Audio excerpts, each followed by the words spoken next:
बंधुगण एतद्वारा आपण मानकु जणाई दिया जाउछि जे राष्ट्रीय आईन सेवा प्राधिकरण निर्देश क्रमे ए डिसेंबर मास 13 तारिख द्वितीय शनिवार दिन प्रत्येक जिला और तालुक स्तर रे थिबा कोर्ट परिसर रे एवं मान्यवर हाईकोर्ट परिसर रे चतुर्थ राष्ट्रीय लोक अदालत अनुष्ठित हेबाकु जाउछि।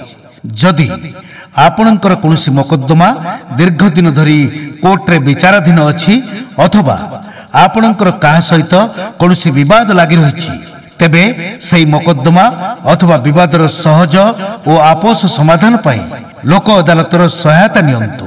दीर्घ दिन धरी चालू रहिथिबा मोकद्दमार सरल और सहज समाधान सहित आर्थिक और समय अपचयरु मुक्ति पाइबा पई एही सुजोगर लाभ उठांतु।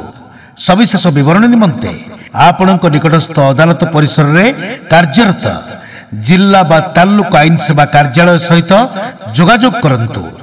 मन रखंतु लोक अदालत संबंध रे समस्त तथ्य जिला और तालुक कोर्ट परिसर रे थिबा आईन सेवा कार्यालय रे उपलब्ध।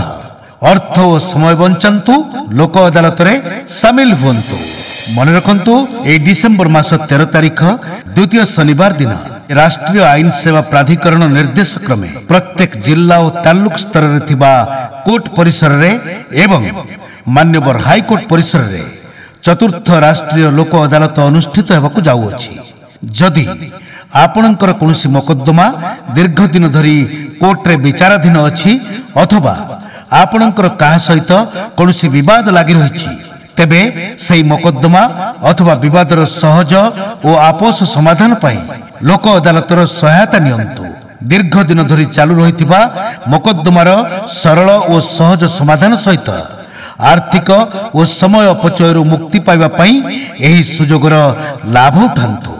सविशेष विवरण निमंते आपणक निकटस्थ अदालत परिसर रे कार्यरत जिला बा तालुक आईन सेवा कार्यालय सहित जोगाजोग करंतु। मन रखंतु लोक अदालत संबंध रे समस्त तथ्य जिला और तालुक कोर्ट परिसर रे थिबा आईन सेवा कार्यालय रे उपलब्ध। अर्थ और समय बंचंतु लोक अदालत रे शामिल हुंतु। धन्यवाद।